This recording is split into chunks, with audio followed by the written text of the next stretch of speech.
Hello, welcome to the channel. How are we doing here? Hello Ben.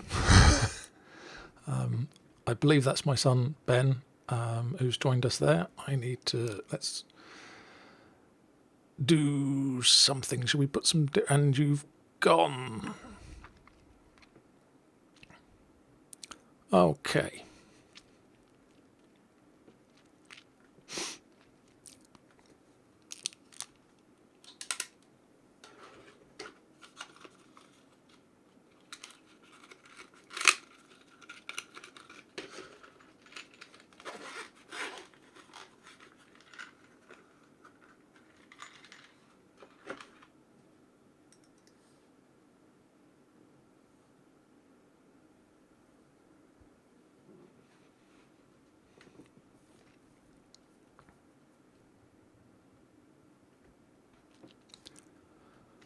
Let's just crack on with stuff then. So we have our facade application here. And this is currently its sharing session with the ASP.NET WebForms application that's sitting in the background. And the next thing to do is to get it to share. Let's bring the ASP.NET WebForms application down. So here's our WebForms application, and I'm just going to hit F5 to run this.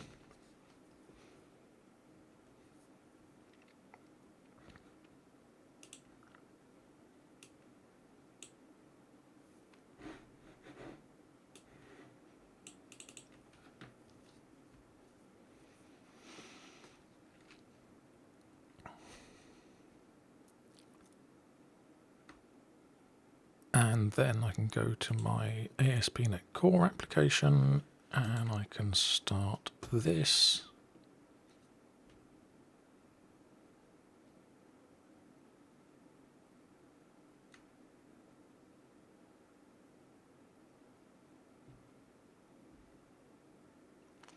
And we have our localhost 5001, and this is our front end, and then we have our product list here. And what we need to do is get our register and login buttons working in our front end code here. So if I go to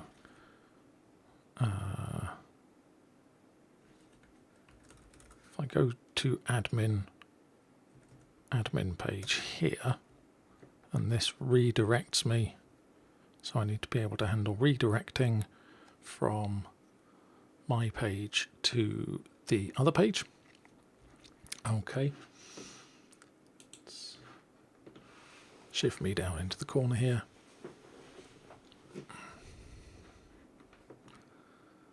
And we can move that across to there.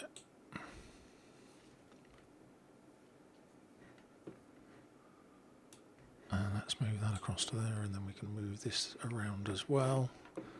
I have got too many monitors. Okay. So this is my my login page, which is being handled by the back-end application, and but that was linked from there. So if I go from here and I go to admin/admin page there, for some reason that is redirecting me to 24019. Why is that doing that? I do not know.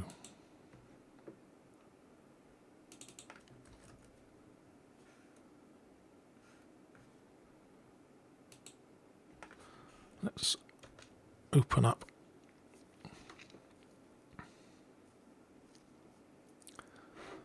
the dev tools for this, and we can turn on network tracking, and then we can go back to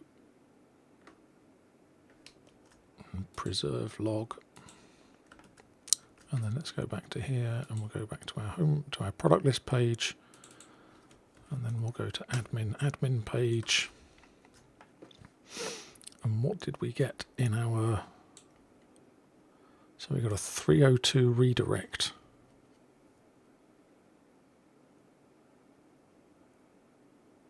And that 302 redirect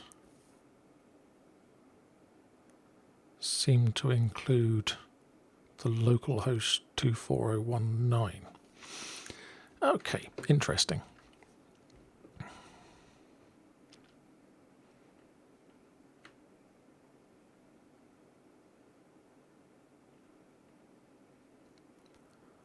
So we can probably do something about that in the back end, I would have thought.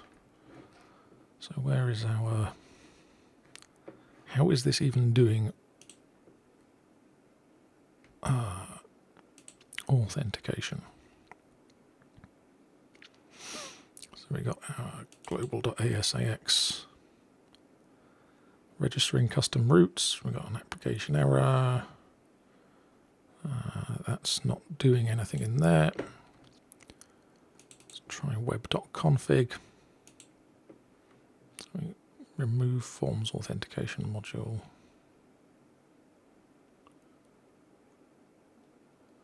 Microsoft ASP.NET identity.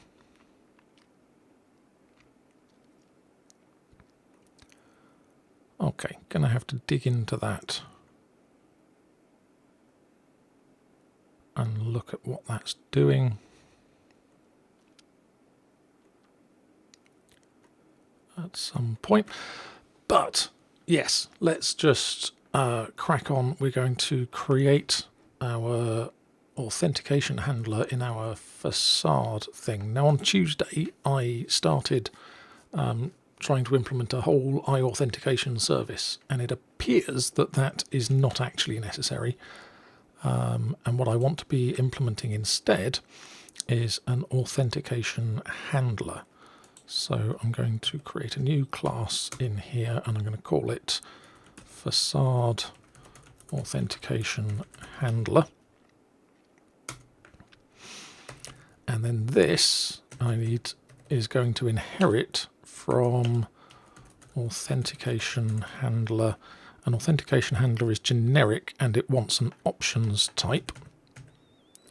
So I'm going to create a public class facade authentication options. And then here I can put facade authentication options, and I get an error.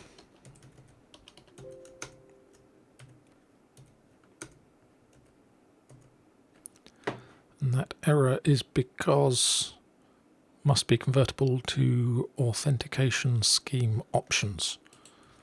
So we need to inherit that authentication scheme options. And now we can implement missing members, which is going to be a constructor and a handle authenticate async. Okay, that's good.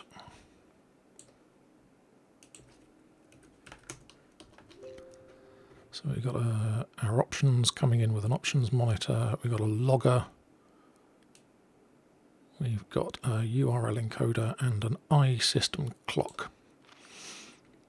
Okay, so in here, let's put public string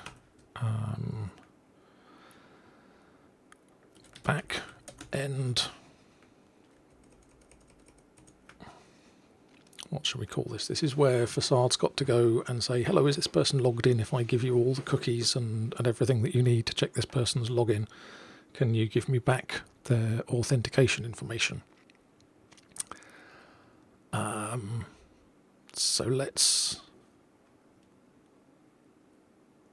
call it backend URL.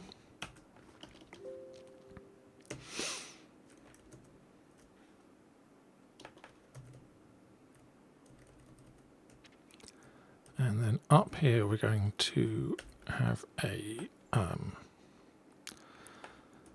var HTTP client equals new HTTP client. base address equals options dot backend URL. It needs to be a new URI.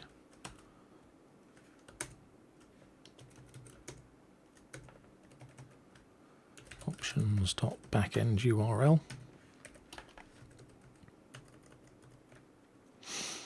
This is a weird Rider thing. It started putting the question marks in when you when it autofills types for you, which I'm hoping they can make it not do that soon. That would be really nice. And then we can do var request equals new HTTP request message.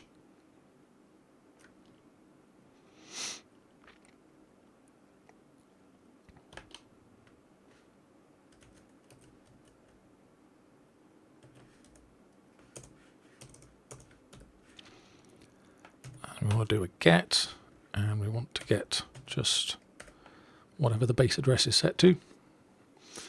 And then we're going to copy across the headers from our current HTTP context. And I believe we have a context object here which has been set up for us, so we can say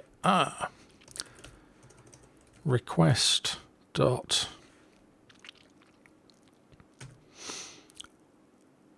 headers. That's HTTP request headers. So if we do for each in request.headers,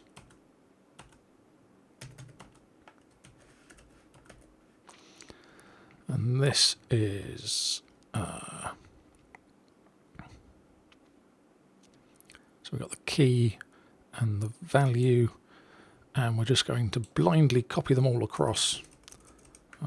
Request.headers dot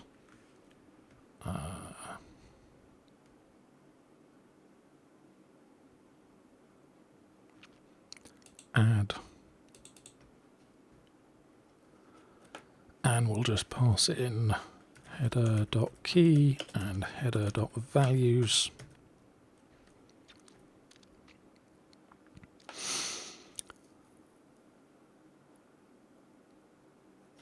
Dot as enumerable, just so that goes over there like that. So that's copied our headers across there, and then we can just say var response equals await http client.send async request, and we'll make this method asynchronous like so, and then we can say if response dot is success status code else, and then we're returning out an authenticate result.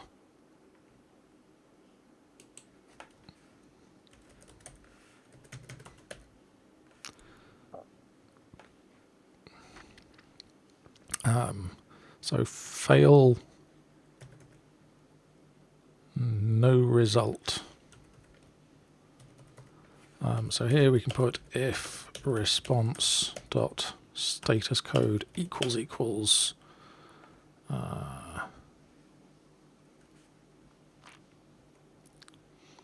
unauthorized, which is 401. Then we can return authenticate.noResult. Otherwise, we can return authenticate result dot fail. No, we'll just return that like that.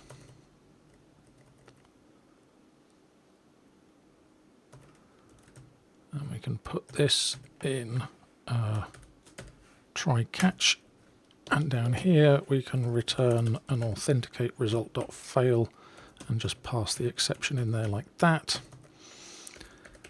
And we can do logger.log error and pass the exception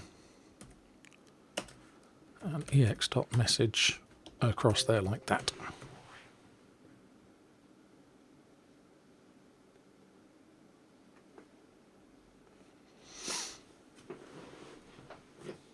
Okay.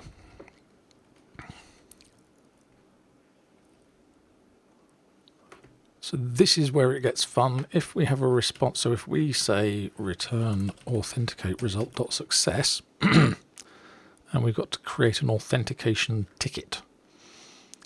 So authentication ticket, new authentication ticket, and then this is going to want the claims principal and the authentication scheme. So we're going to have a private const string scheme equals facade.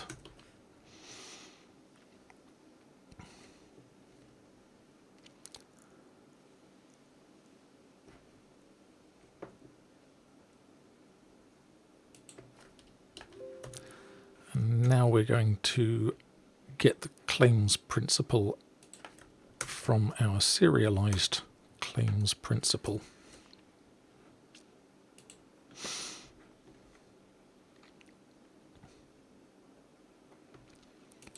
So we can say var bytes equals await response dot content dot read. If we get the stream back there,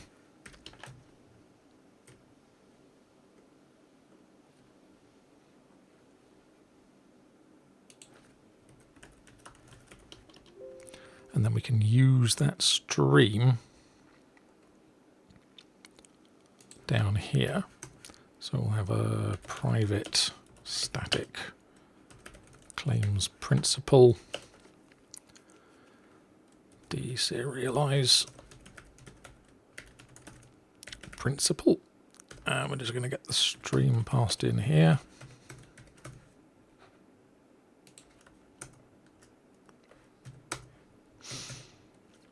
And we've got message pack in already, and we've brought across, so we've got our message claim and our message identity and our message principal here like this. And we're just going to go back to here and we're going to say var message principal equals message pack serializer dot deserialize async message principal, and we're going to get that from the stream like that. And we're going to await that because that's what we want.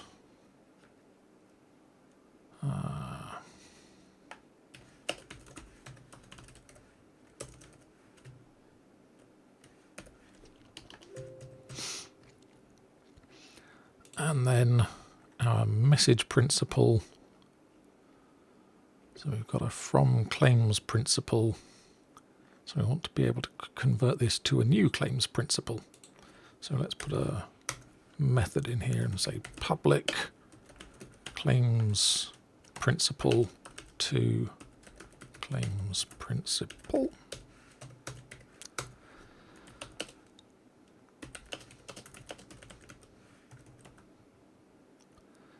And then, so yeah, we got the binary reader overload on the claims principal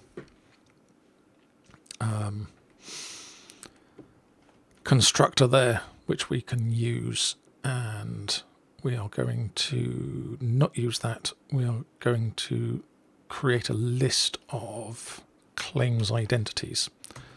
So we can say for each identity in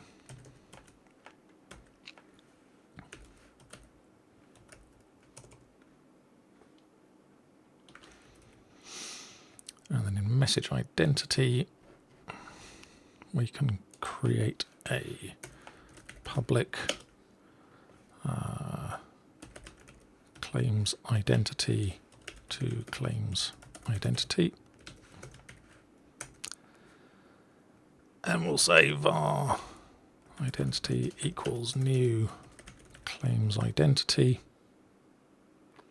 And we're not, we've got to do in there like that. And message claim, we put a to public claim to claim in here. And we can say return new claim. And then we've got our type and our value and our value type and our issuer and our original issuer like that.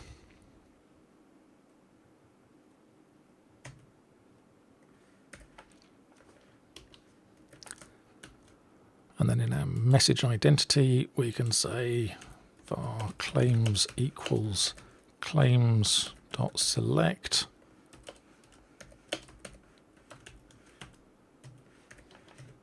And then just pass that in as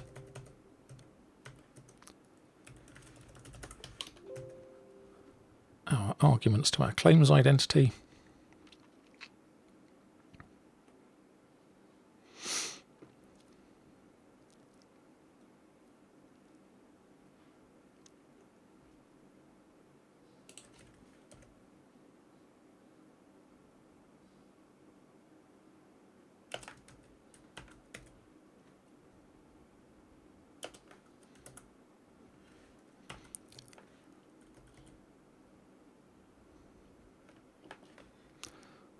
What have we got here?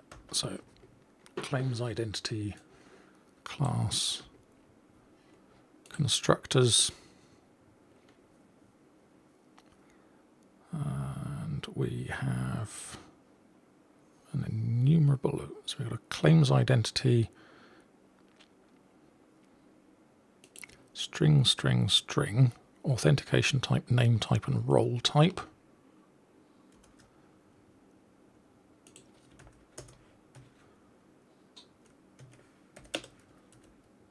Role claim type like that.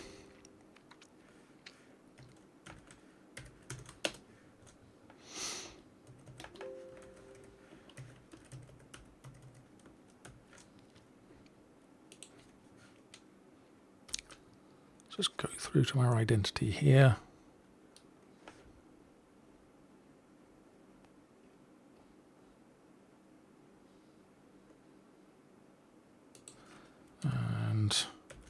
Is authenticated. So if authentication type is not null or empty, then we are authenticated. So I don't need to worry about that. That's good. It's one thing I really love about working in .NET Core with all the open source ASP.NET Core bits is that browsing to the source code works amazingly well. You've got source packages published to NuGet for all of these things.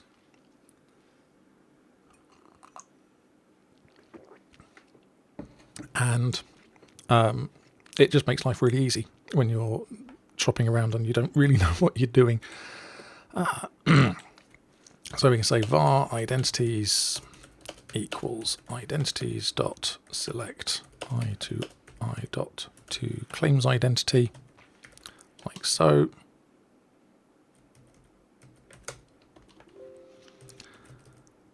And then we can just return a new claims principal identities from there like that.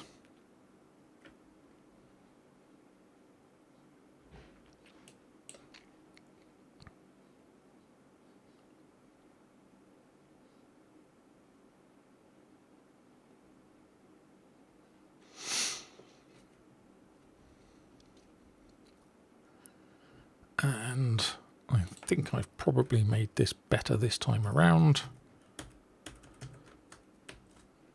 And I don't think we need from claims principal on this one, but yeah, no, we can just get rid of that as well.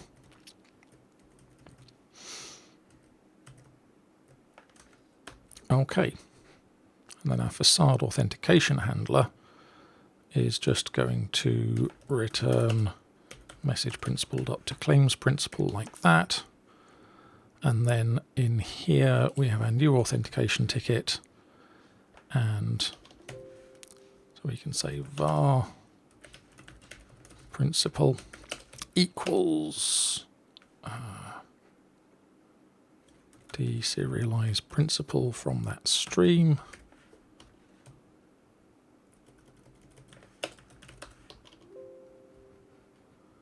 And then our ticket, we're going to pass in our claims principal and our scheme here.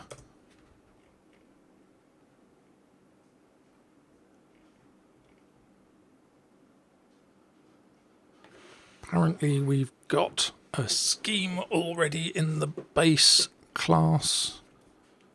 Not sure where that comes from. See if we can find, so scheme equals initialize async authentication scheme.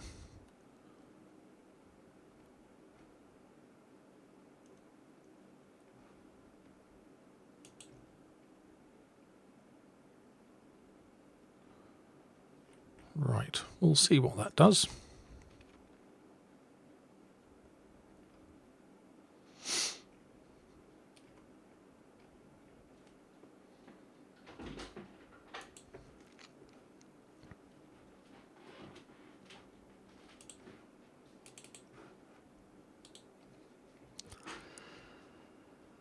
Let's just close everything else out. So,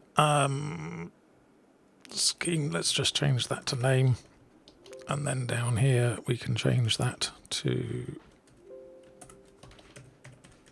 name as well. And then what have we got that's wrong here? Method success has 1 parameters, but it is invoked with none. So that's, I need to pass my ticket in there.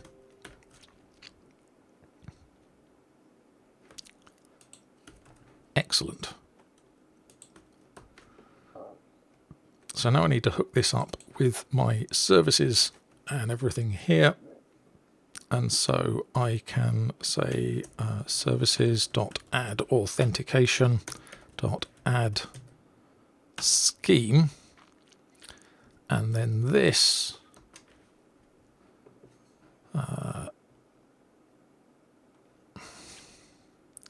T options and T handler.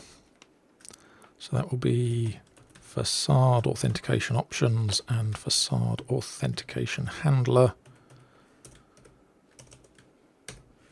And then we just pass in,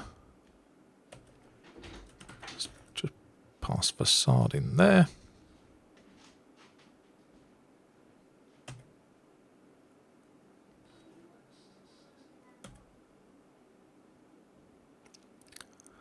And I don't want to configure options, so I'm just going to do that like that.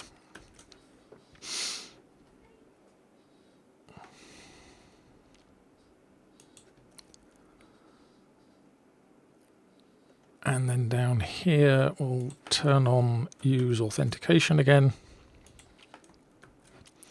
And then I'm going to create a new controller. So we're going to have a public class admin controller with a public I action result index, and that's just going to return view, and we'll do create razor view index with a layout, and that will of course go into pages because Rider just does that, and I really don't understand why. I want it to go into views. This is a bug that's been open on Rider's UTrack for some considerable time. Yes, I know I'm about to move one folder. I'm putting it where you should have put it, you silly IDE. Silly, silly, silly. view bag title is going to be admin, and then in our controller for this, move that to there, and we'll use root is going to be admin, and then this is going to be http get admin page. And then we're going to stick authorize on here. So you can only get to this page if you are logged in. And then we're going to run this again like this.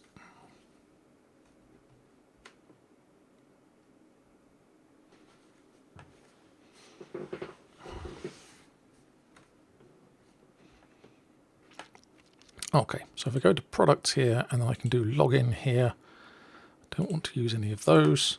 We'll go to admin and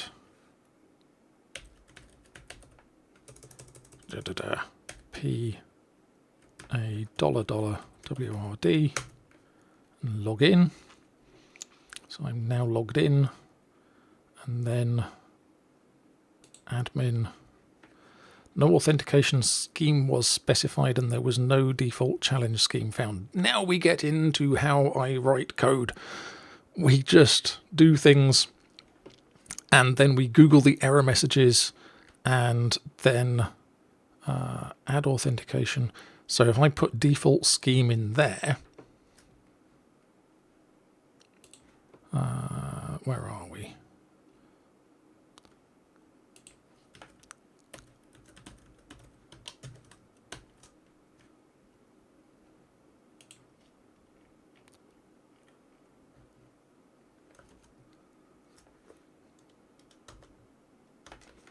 And I'm going to need to stop this and restart it.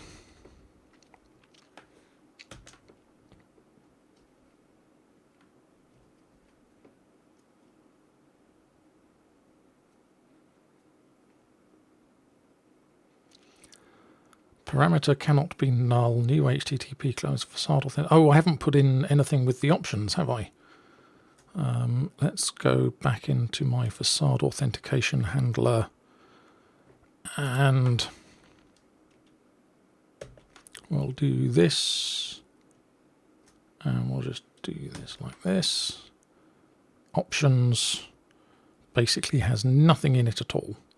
I suspect I just need to configure that from configuration.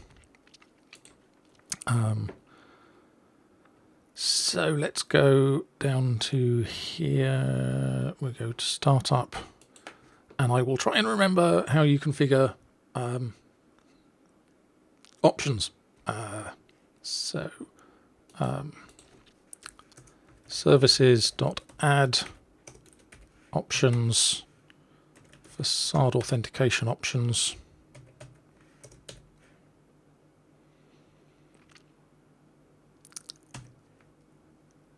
And we will configure that with O to configuration.bind to O like that, except that's going to be .get section facade authentication.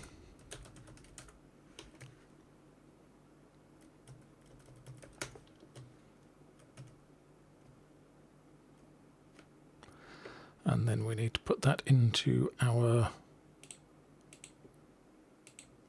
app settings.development.json. So we'll just pop that here. We'll have a facade authentication. And what was I looking for in my authentication handler? I was looking for backend URL, and backend URL is, of course, where have you gone?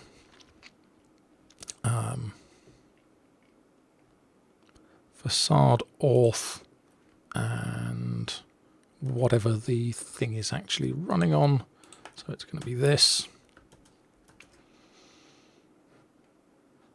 So our app settings development JSON, so backend URL is going to be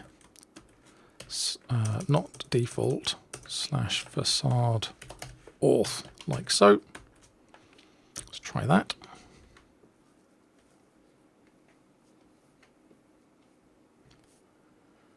See what happens there. And let's just step debug through this. The name EX. Okay.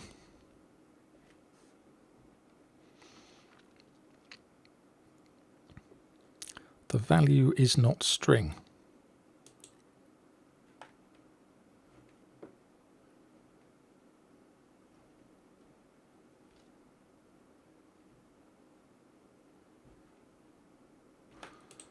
All right, keep going.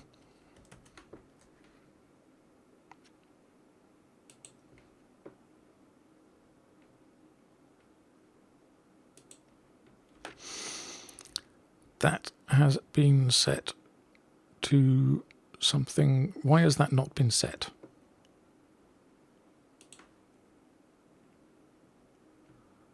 So we've got facade authentication options. Facade authentication backend URL. And in our startup, we've got facade authentication options. All right, let's just set a breakpoint here.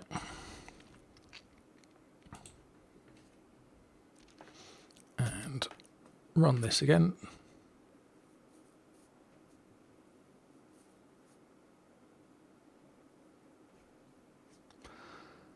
And that's not getting called. Why is that not getting called?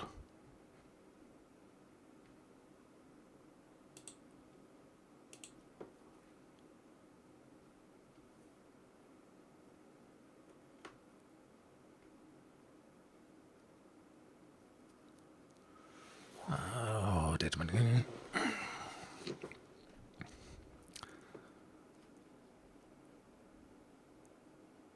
That should... Right, I have no idea now why this is not getting called. Hi, Patrick, if you're still here, sorry. Thanks for the follow. Really appreciate that. Okay, what am I going to do? This is... Well, let's just hard code it for the time being, and I can worry about options and things later. So I can just stop this, and I'm just going to change this to, and we'll put in facade auth, and then we can rerun that.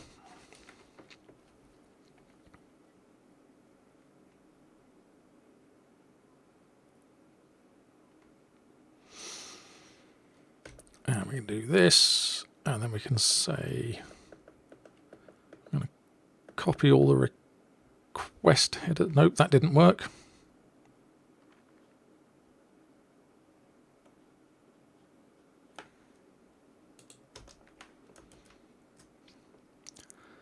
The header name format is invalid. Why is the header name format invalid?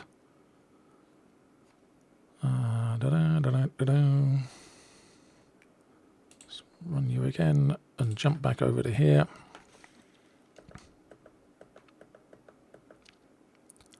Okay, so cache control.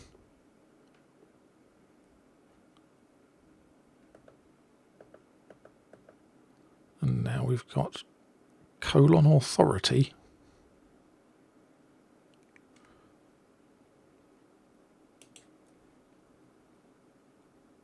Why has our request header got colon authority in it?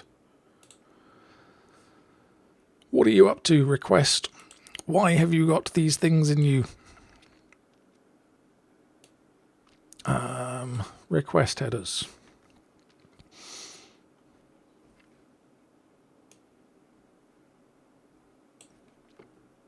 Okay, so apparently request headers, if you just for each through it, has some that start with colon. Well, this doesn't seem particularly helpful.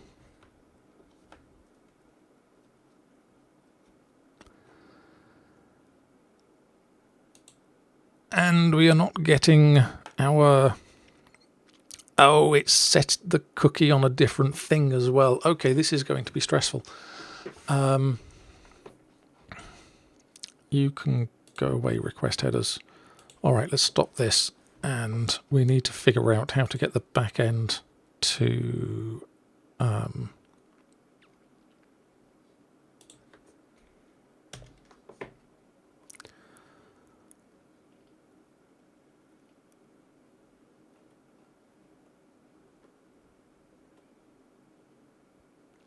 do that. So let's just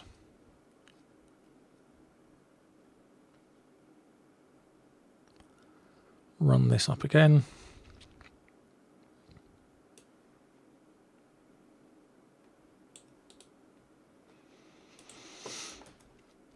And we'll just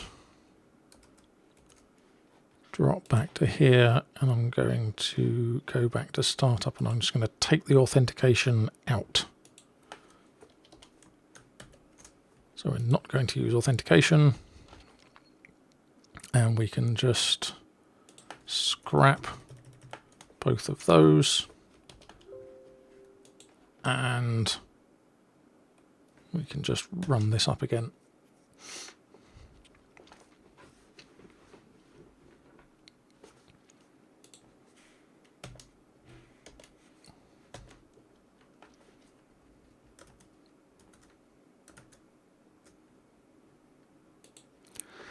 And we're back to wingtip toys, and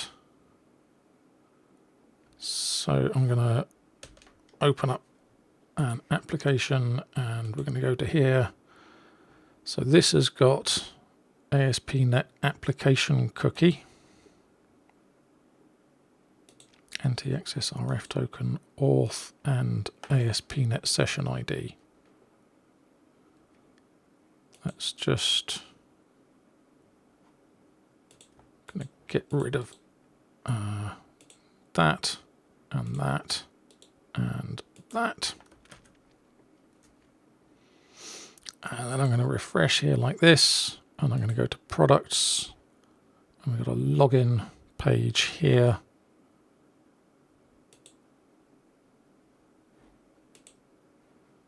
See, that works okay. That's fine. So then we can have admin and $WRD.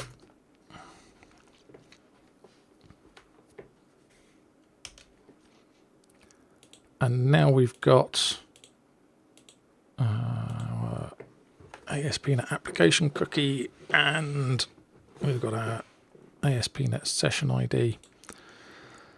Okay.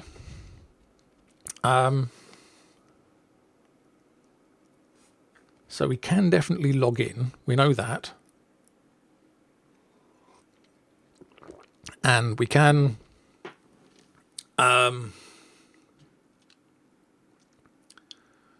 pass the headers across, but there are headers that seem to start with weird things, and I don't know why.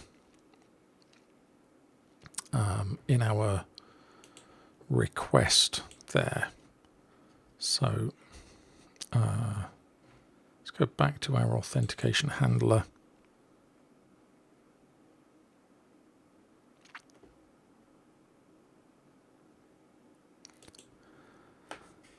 This is an iHeader dictionary. And an iHeader dictionary basically implements iDictionary of string and string values, but also has this thing here. So Microsoft are just sticking things like the method and stuff inside the request headers, and obviously not expecting naughty people like me to come along and do terrible, terrible things with them. What I'm going to do is I'm just going to pass cookies across. So I can say if header.key.equals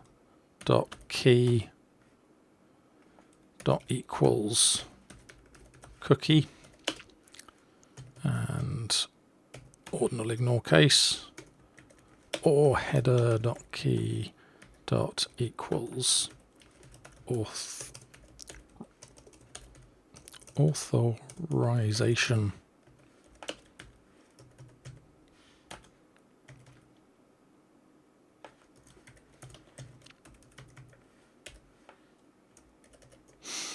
Then we'll add that on there like that.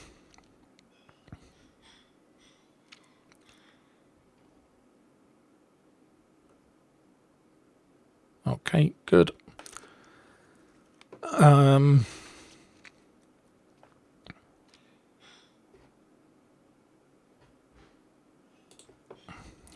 Send that across there. So we go back to startup and we'll just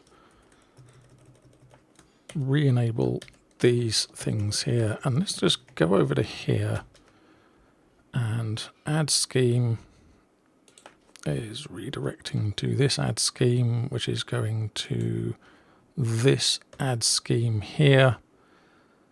And services.configure authentication options.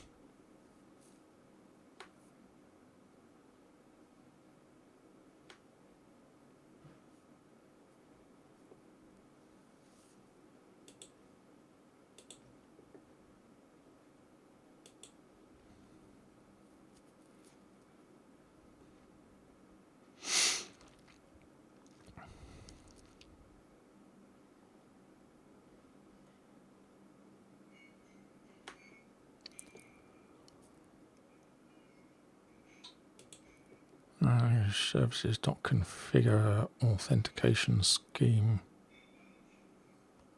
options like that. Okay, let's go back to here where we've got our add scheme, and we're going to do an O dot configuration.get section facade authentication dot bind O.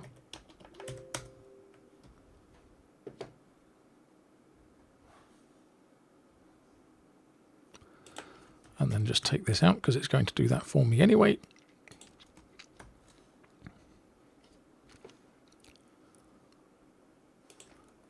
And go back down here and turn use authentication back on again. And then we will just run the application up again and see what we get.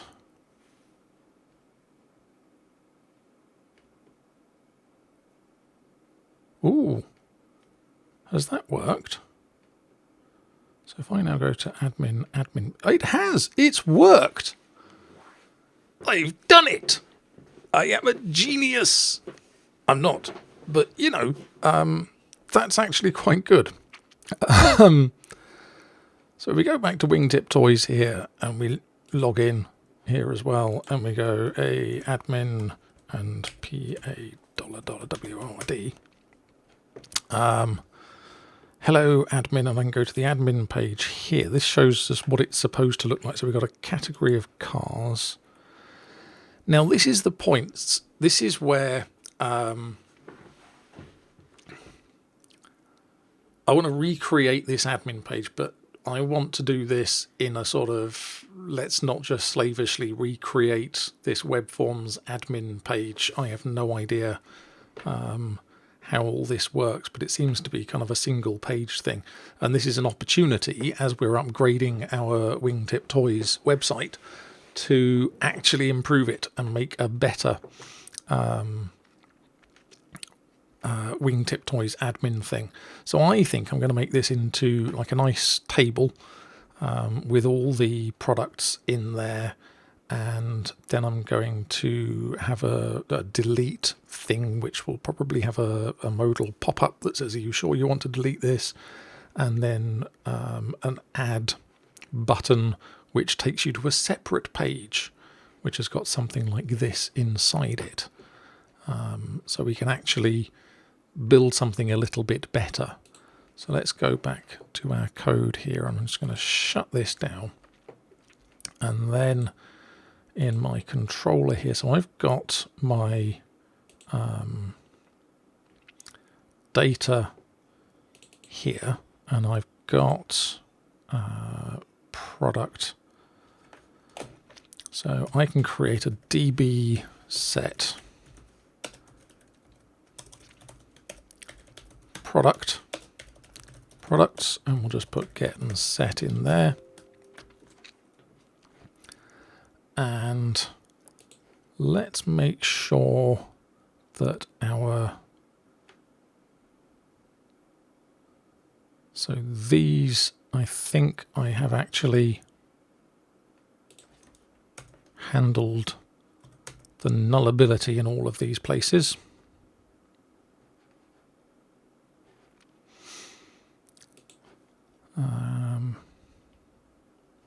So if I go to my admin controller here, and then I want to get my DB context injected, so I'm going to private read-only wingtip toys context.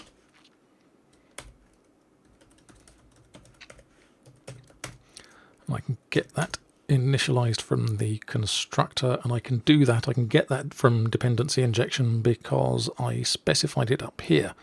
And I've got a DB context pool, which is the most efficient way of adding a DB context for dependency injection in .NET Core. Okay, and now I can just go to my admin controller, and I can say var products equals underscore DB context dot products. Let's make this asynchronous, async task I action result index. And we're going to await dot to list async. And then I'm going to create a view model thing for this. So in here, I'm going to create a directory, call it admin. And then we will have a class and we will call it admin page view model.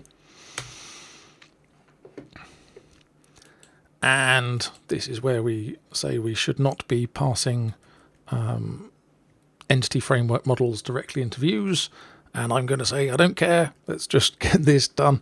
And that's probably a really bad example, actually, because this is, you've got the opportunity to undo the mistakes of the past. And, you know, there's going to be some terrible, terrible code hiding in your old WebForms application.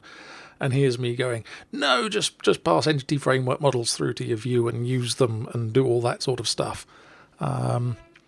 So the colon in the... Yes, Patrick, thank you. I'm sorry, I'm still getting my head around this whole streaming thing, and I'm not great at keeping up with the chat.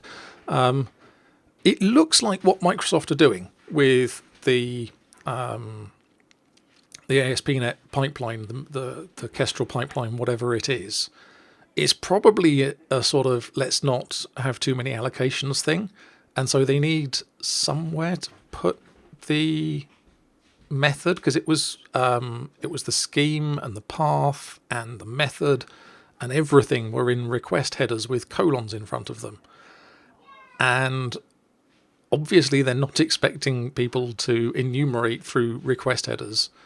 Be interesting, actually. I should look at the source code for reverse proxy and see what that's actually doing, because I assume that is enumerating headers and copying them across. I wonder where is the source code for that? Let's go to search for YARP reverse proxy. Microsoft reverse proxy here. We can grab the code. GitHub CLI. I've got this. So I'm going to copy that. And then let's go back to my PowerShell and create a new one. cd .NET git clone. Oh no, let's do that instead. GH, if you haven't seen it before, then the command line utility. It's GitHub's sort of top level command line thing. And if I go into reverse proxy, but yes, they launched it a while ago now. And the fun thing is, they said the best way to install it is with Scoop, and I'd never heard of Scoop. And so then I ended up getting Scoop, which is, it's like chocolatey, but specifically for simple little command line applications. It's not intended for installing anything else. And having got Scoop, I discovered this insane amount of stuff that is available. If I do Scoop list here, you can see the things that I've managed to install using Scoop. So sudo, which is great. It's like sudo but for PowerShell, and it actually, you can run something elevated from inside PowerShell. You can sort of do run as administrator. Helm and Linkerd, which are Kubernetes things. Scoop completion is completion for Scoop, which I installed from Scoop. 7-zip is installed from there. Pandoc, NuGet. Yes, you can install the NuGet client from Scoop. You just do Scoop install NuGet, and it gets you the latest version. And I think I can also do Scoop status, and it will tell me Scoop is up to date. Updates are available for Helm, Hugo Extended, Linkerd, Node.js, and Pandoc, but everything is okay. Nothing is bad. I don't know what that means. I don't know what could be wrong at that point. But anyway, okay, so where did I put, where am I?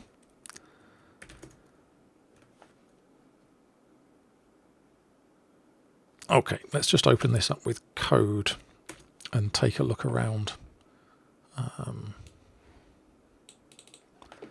So src, reverse proxy, middleware, and reverse proxy feature.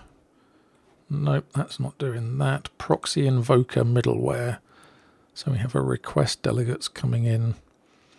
And we got context.get required root config login thing. Somewhere in here there is going to be, so we've got HTTP proxy async, and we pass our context in there, so it's going to be in there. And let's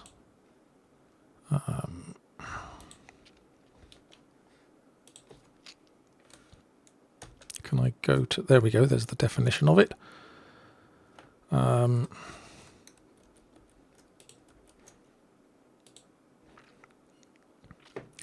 Transformer, somewhere in here there's going to be the code that actually copies the request headers across. But yeah, cancel after, destination response, send async, destination request, create request message async.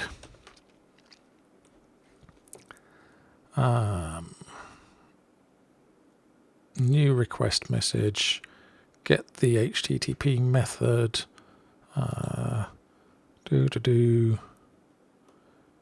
request content, request version,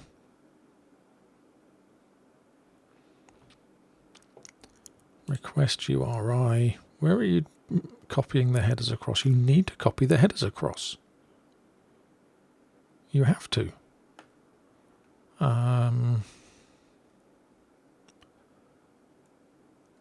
Transform request async. What does that do? Copy request headers.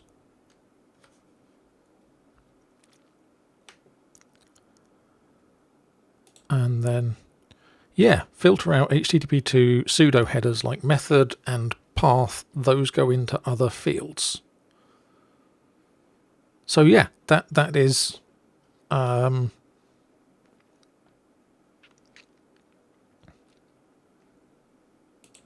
they are pseudo headers, and we don't need them. All right, so I am doing the right thing there. Okay, so let's get back to this. We're going to have a public list of product, and this is going to be products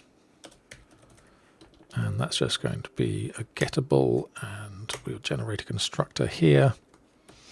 And then in my admin controller, I will say var model equals new admin page view model products.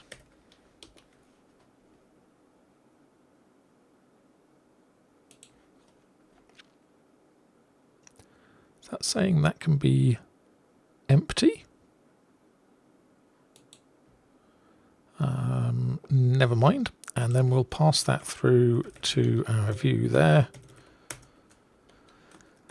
And then if we go into our view for our admin page like this, and we will just change this to administration, and this should be an H1 because accessibility, and model is going to be admin page view model. And then we can have our, we want a table.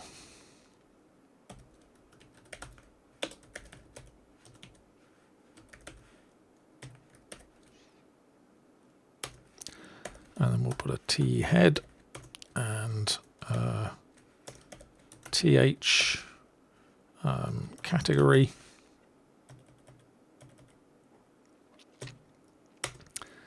And then we'll have a T body, and then we can say for each var product in model.products. We're going to create a TR.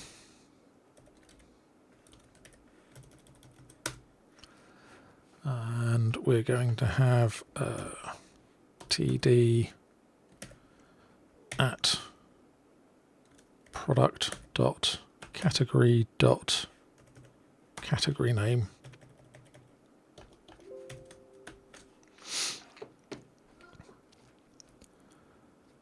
And let's see if this works.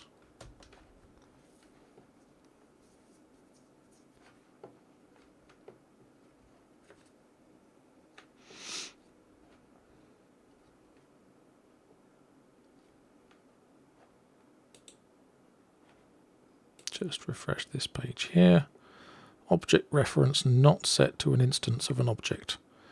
Okay, this is the thing where it doesn't fetch through. It doesn't automatically do the fetch through. What's the entity framework thing? Does anyone know the entity framework core? EF core with child.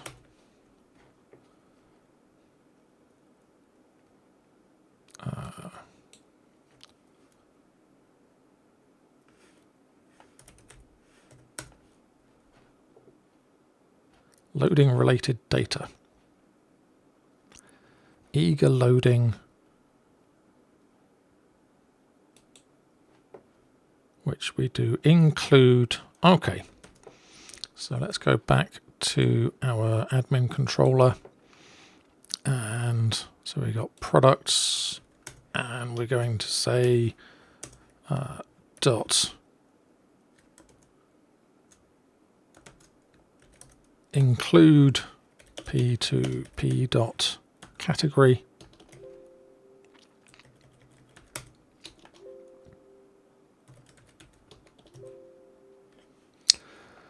That's good.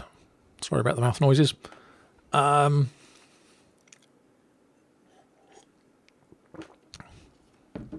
then we're going to, let's just do order by p to p dot category name dot then by p to p dot product name, so it comes out in some sort of lovely order.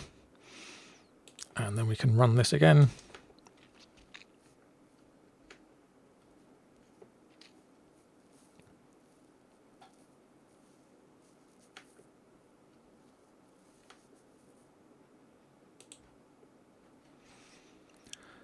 And yeah, there we go. We've got our table in there like that. And that's looking good. So now we just need to expand this out so we've actually got all the right things in there. So let's just see what else we've got that we can show. Actually, let's go back to our wingtip toys. So we've got category, name, description, price, and an image file. Excuse me.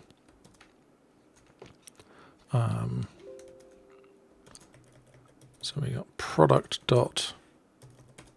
name and description and price dot to string. How do we format that? Oh, never mind. Let's just see what happens if we do that.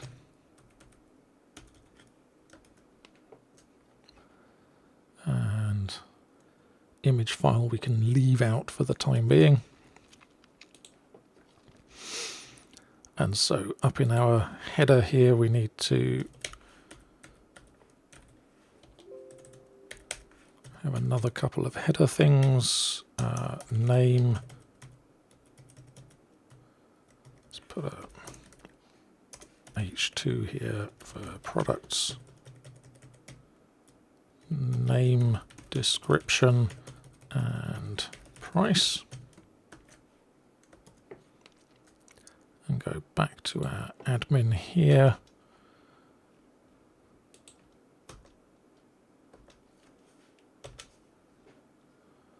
Network.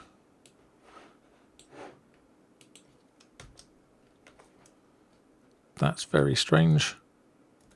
Let's just stop this and restart it.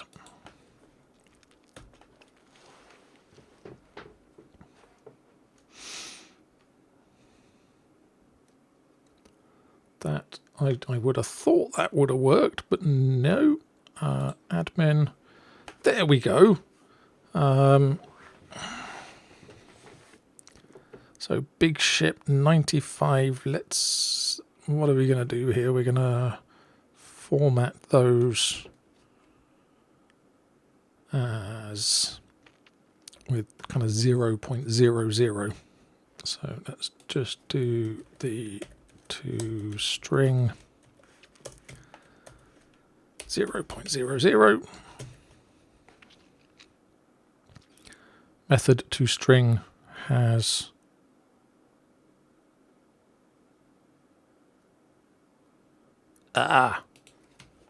dot get value or default.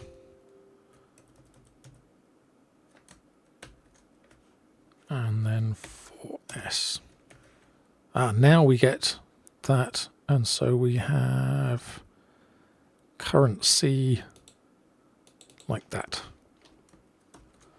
which means this will come out with this is flat out insisting that I need to restart this every time. Let's go back to PowerShell, and here we are, and we'll go into src facade. We'll do .NET run, .NET watch run. And if we need to attach to it, we can attach to it from Rider. And that's a lot of warnings coming out of there. Label must contain a non-null value when... Oh, it's the build. Yep, okay. Non-nullable property role claim type. So admin, this page isn't working at the moment. Why is this page not working at the moment? Facade was challenged.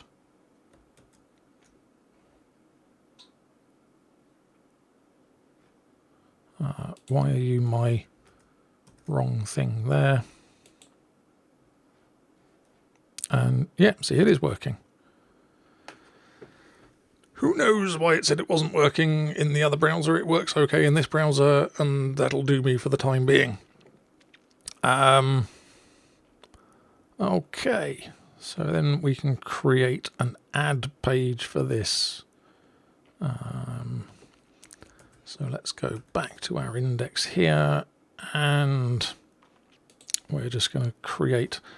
Is this all inside a container at this point? We've got our layout here. Div class equals container.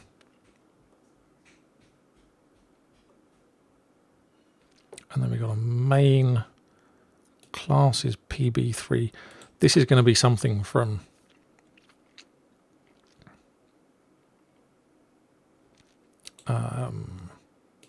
Bootstrap 4 or 5 or whatever version of Bootstrap ASP.NET Core templates use at the moment. So we'll just say that this is going in a row. So we'll say div class equals row using, what are they calling it these days? It used to be Zen coding, and then they changed the name of it to something else, and I can't remember what they call it now. And it was something. So everybody to the right of here can go away. And emit. Do you ever have that? Do you do that thing where you're kind of going, I cannot remember this. I'm going to have to go and Google it. The modern world and the internet have broken my brain, and I don't know anything anymore. And then as soon as you get to the point where you're about to type it into the Google search bar, you go, yes, I do remember. I did know that. The really annoying thing is when people are watching you, they're going, you just Googled that. I'm like, no, I started typing it, and then I remembered what it is. Anyway, it's Emmet that lets me do that, and it's built into Rider's editor for CSHTML pages, so that's nice. And then I can say div class equals col1, and then in here I can put a class equals btn dash default, no, not default, primary.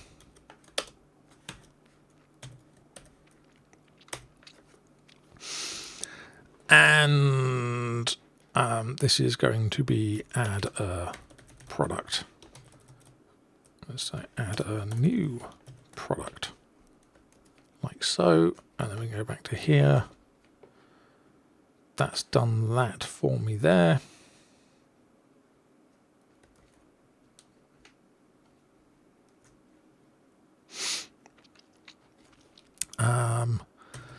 And then this is going to go to our admin controller, and we're going to have a new one here, HTTP GET add product.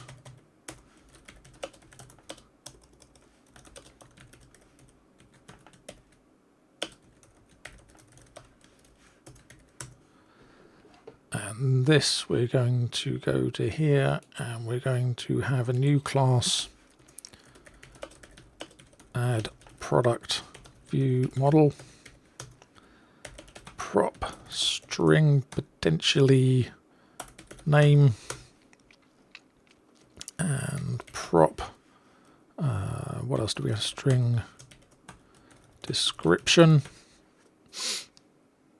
and prop double price, and we'll worry about what the category is when we get to that point there. And we'll have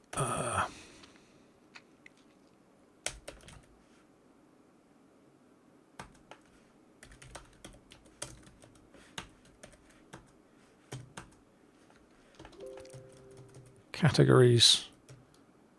Again, that is going to be nullable because that might not be set. And then our admin controller, we're going to say var categories equals await db context dot categories dot to list async. Our model equals new add product view model. And we'll set categories to categories, like so. And then we will return view model like so. And we'll do the create razor view with layout. See, now I've got that first view in there. It's kind of going, oh, you want that in the views thing, do you? You just don't want it in the pages thing up here that I've created, so we can just get rid of that. Okay, so then we can do H1, add a new product. And now, in theory, if I go back to here, I can use the lovely ASP-action equals add product. And this is modern Razor way of setting parameters. So we don't have HTML. They used to have the old HTML dot editor for and form for and all this sort of thing. We don't have that anymore. We just have the same old HTML things that we should be using, but we have these tag helper things that you can stick on. And so this will set this to the correct place. And so now if we go back to here, and you can see that this is going to take me over to add a new product. And then in my add a new product page, I can create. So let's just do div.row,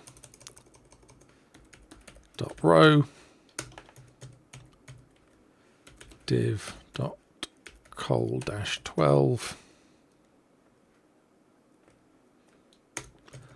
and put you in there.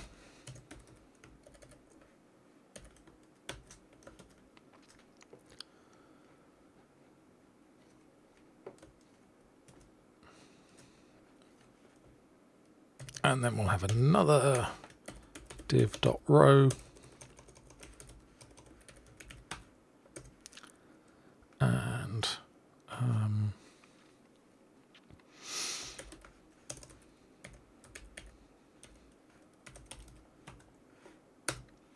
we still have like MD12 and so on. And then we will have a form, and we will say ASP-action. And if we go back into our admin controller, we can say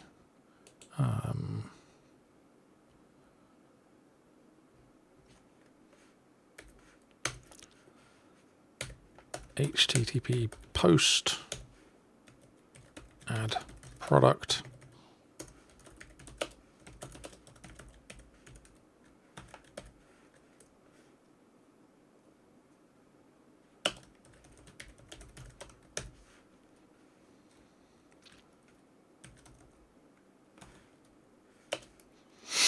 Add product view model like so.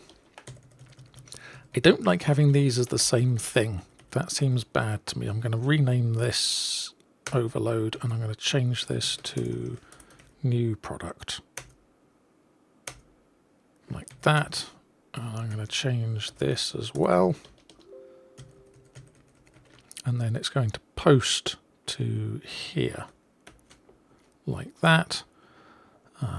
And so our new product, our ASP action, is going to be add product. And then we're just going to have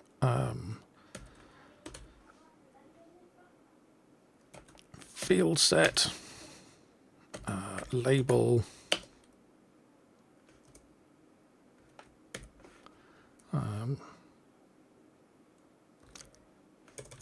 name, and then we'll have an input ASP-4 equals name. Get all the lovely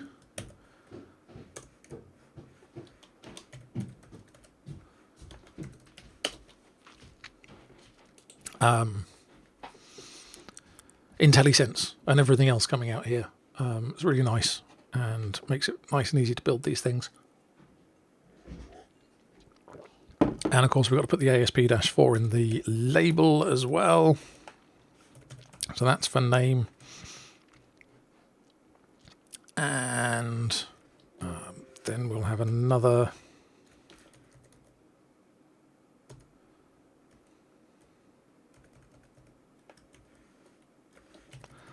How did boots? It was div class equals form group, something like that. And then this wants to have class equals form control, like so. I guess what you'd want to do, maybe in a sort of a future episode, I'll look at recreating the look and feel of the back end, but using modern Bootstrap in the front end. And we can see how easy it is to do that. It's possible that they made some changes that might make that not work particularly well, but we can have a look and we can try. So we've got ASP-4 like that. Let's just drop over. We'll go to new product like that.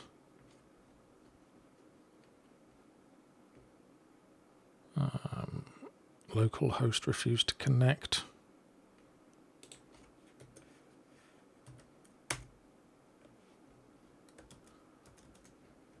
And, oh, the build failed.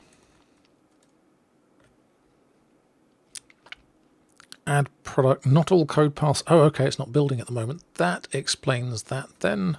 Let's go back to admin controller and say return not found. And then this should be, yep, that's working again. And then we can go back to here and we can do this. And we've got our add a new product. And that's going to be our product name. It's nicely offering to fill that in. Let's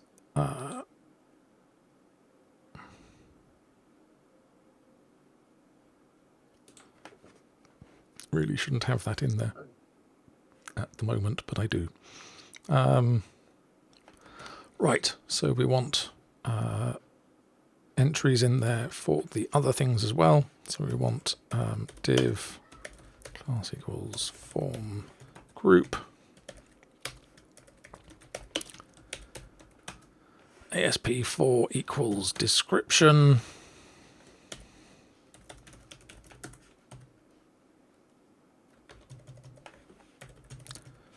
and copy and paste all the things, and then we'll come up here and we'll do that, and then this is going to be price and price,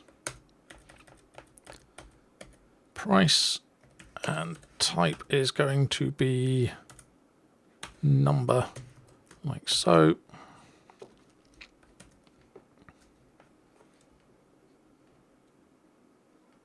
Well, that's just weird. Why would that?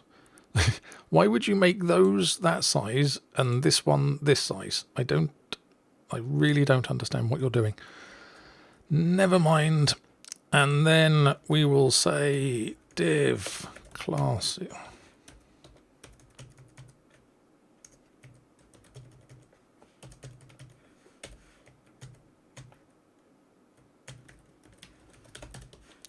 Category.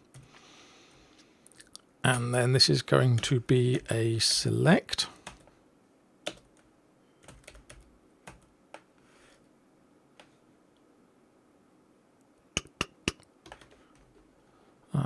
Where is our view model?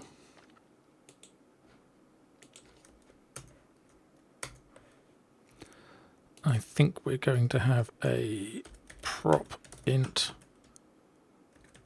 category ID.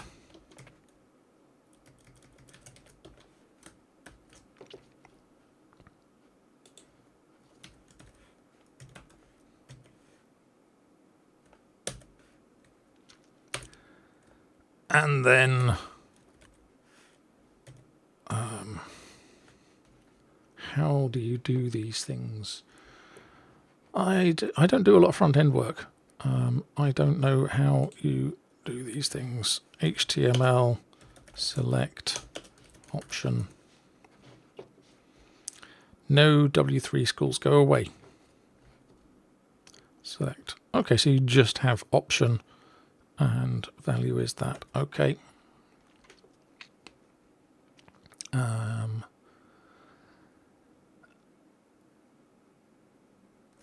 So we're going to go back to here and we're going to say at for each var category in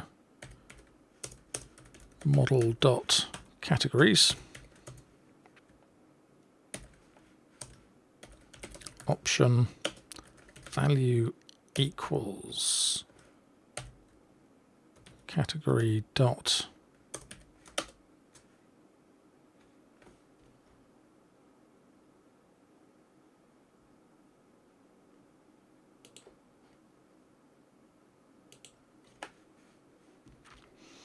where is our category? So we've got category ID like so.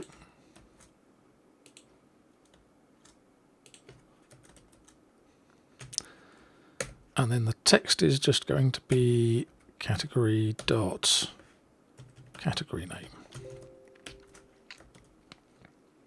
So that's right. Let's jump back to here. We've got a category cars, trains, trucks. Excellent. And we don't want an input on that one. And we'll say class equals form control and get Bootstrap to style that for us. There we go. Boats. And if I put Bob 15 and we go back to our facade here and we've got our admin controller and our add product is there. And if I press enter, so it needs a submit button. So we'll just go down to here and we'll say button type equals submit. Submit like so. And then jump back to here. That refreshes.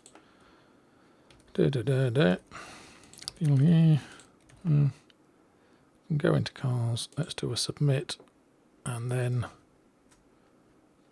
did that not hit admin add product?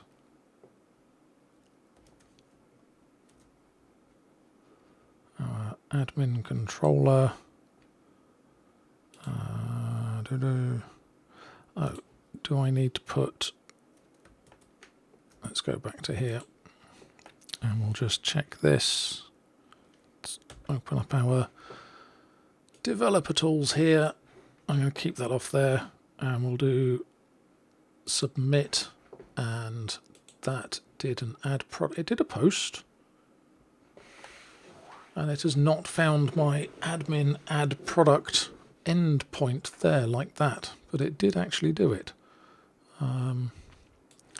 So yeah, passed all the cookies up like that and passed the form data properly.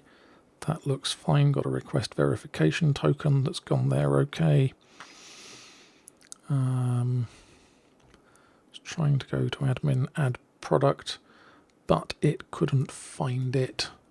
Why can't you find it?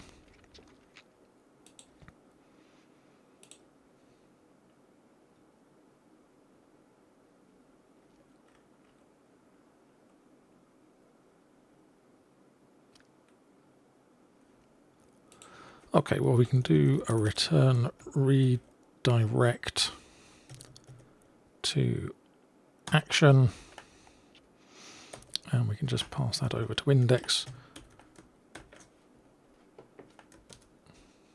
See if that does anything. Okay, submit. Okay, it just wasn't breaking. Oh, it's because I'm not actually running it through Rider. That would explain that. Okay.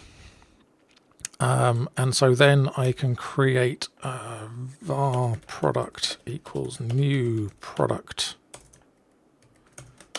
And we can set category ID to model.category ID and product name to model.name and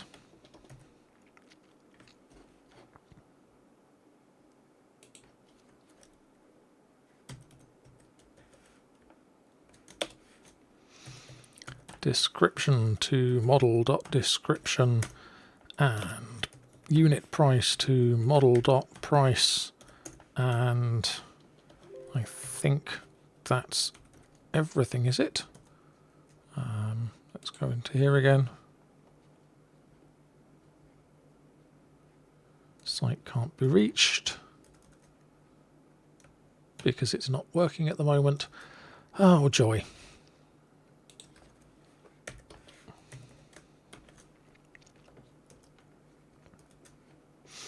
Okay, let's jump back to here. Refresh this again. Name, description, price, category, like that. And then we can say underscore db context dot products dot add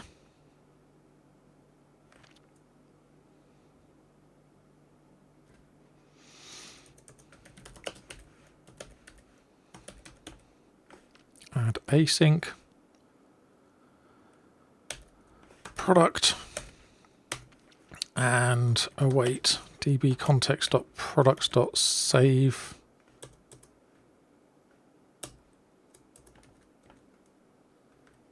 changes async.